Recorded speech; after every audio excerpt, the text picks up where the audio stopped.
So Kelly, we all shop online, but I have to, there's some sites that and you use a lot, and they usually already have your credit card stored, and I use those. But every now and then I buy things from sites that I might not be as familiar with, and it's a little bit scary because, as we all know, we don't want random people running around with our credit card information or more.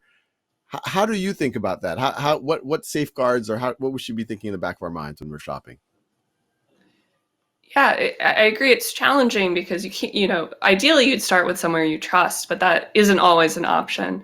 I think that first off, thinking about something like HTTPS, that will tell you not that they're necessarily a safe shopping site, but at least that any information you share is going to them. Basically saying that the site, the traffic between you and the site is encrypted so that you know that the site is the only people getting it.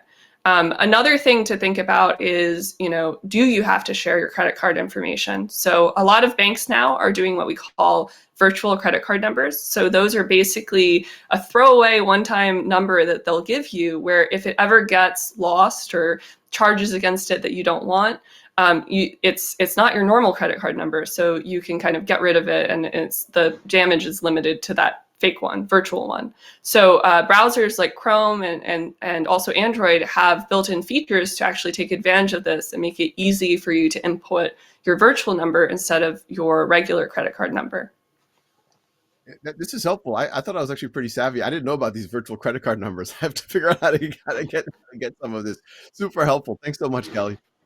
Sure.